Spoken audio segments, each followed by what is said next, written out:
നിങ്ങളുടെ ഫേവറേറ്റ് സീരിയലുകൾ ടിവിയിൽ വരുന്നതിന് മുൻപേ സൺ നെക്സ്റ്റ് ആപ്പിൽ കാണാം. ഇനി എല്ലാവർക്കും മുൻപേ കാണൂ. ഇപ്പോൾ തന്നെ സൺ നെക്സ്റ്റ് ആപ്പ് ഡൗൺലോഡ് ചെയ്ത് സബ്സ്ക്രൈബ് ചെയ്യൂ. അമ്മ, ഞാൻ ഇന്നലെ രാത്രി വന്നു. അമ്മോൻ ഉറക്കമായിരുന്നോണ്ട് വിളിക്കാതിരുന്നു. അതൊക്കെ ഞാൻ അറിഞ്ഞു. ഹോളിൽ കിടന്നുകൊണ്ട് നിനക്ക് ഉറക്കം വന്നില്ലല്ലേ? അതല്ല അമ്മ, പുലർച്ചെ അമ്പിളി എഴുന്നേറ്റ് അടുക്കളയിലേക്ക് പോയപ്പോ ഞാൻ എഴുന്നേറ്റ് ഇവിടെ വന്നിരുന്ന് മയങ്ങിപ്പോയി. അവൾക്ക് അങ്ങോട്ടും ഇങ്ങോട്ടൊക്കെ പോകുമ്പോൾ ഞാനൊരു ഡിസ്റ്റർബൻസ് ആവണ്ടല്ലോ. നല്ല ഉറക്കക്ഷീണമുണ്ടല്ലോ നിന്റെ മുഖത്ത്. നീ എന്നാ പോയി എൻ്റെ മുറിയിൽ കിടന്ന് കുറച്ചു നേരം വിശ്രമിക്കും. ഇന്നെന്തായാലും നീ കമ്പനിയിലേക്ക് പോകുന്നില്ലല്ലോ? ഇല്ലമ്മോ, ഞാൻ കമ്പനി കാര്യങ്ങൾ കുറച്ച് ദിവസത്തേക്ക് ദാസങ്ങളെ ഏൽപ്പിച്ചിട്ടാണ് വന്നത്.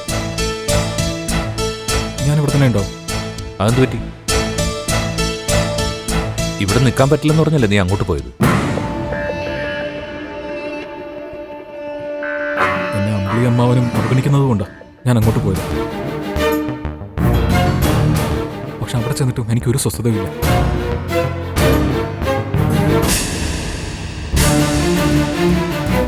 എന്റെ ടെൻഷൻ കണ്ട് ദാസങ്ങളും അനുവും കൂടി രാത്രി തന്നെ ഇങ്ങോട്ടേക്ക് കയറ്റി വിട്ടു. അമ്മോ, എനിക്ക് നിങ്ങളില്ലാതെ ജീവിക്കാൻ പറ്റില്ലമ്മോ. അതുകൊണ്ട് അമ്പിളിയുടെ തെറ്റിദ്ധാരണകൾ പൂർണ്ണമായിട്ട് മാറ്റിയിട്ട് ഞാൻ ഈ കമ്പനിയിലേക്ക് തിരിച്ചു പോകുള്ളൂ. നല്ല കാര്യം. അമ്പിളിയുടെ കൂടെ ക്ഷമയോടെ പിടിച്ചു നിൽക്കാൻ നിനക്ക് തോന്നിയില്ല. അതിന് നിനക്ക് സാധിച്ചാൽ നിന്നെ മനസ്സിലാക്കാൻ അമ്പിളിക്ക് പറ്റും.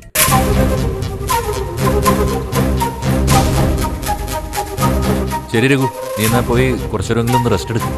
നീ ഇവിടെ വന്ന സ്ഥിതിക്ക് എനിക്കൊന്ന് അനുവിൻ്റെ അടുത്തേക്ക് പോകണം. എനിക്കവിടെ 1-2 ദിവസം നിൽക്കേണ്ട ഒരു കാര്യമുണ്ട്.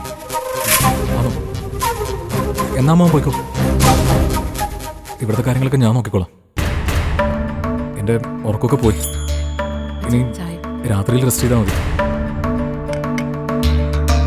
അമ്പിളി, എന്തേ കാണിച്ചേ?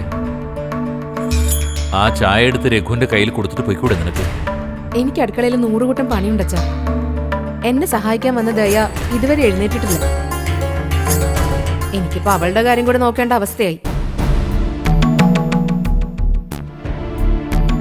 ഒരു കണക്കിന് ഇവിടുത്തെ ബാക്കി കാര്യങ്ങളൊക്കെ നോക്കാൻ അച്ഛൻ മാത്രം ഉണ്ടായിരുന്നാ മതി. എനിക്ക് മനസമാധാനത്തോടെ ചീരുവിന്റെയും കുഞ്ഞുങ്ങളുടെയും കാര്യം നോക്കാമായിരുന്നു.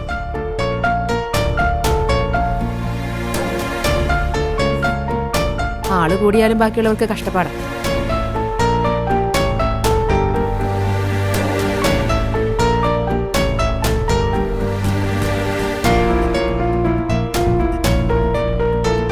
രഘു, ആ ചായ എടുത്ത് കുടി.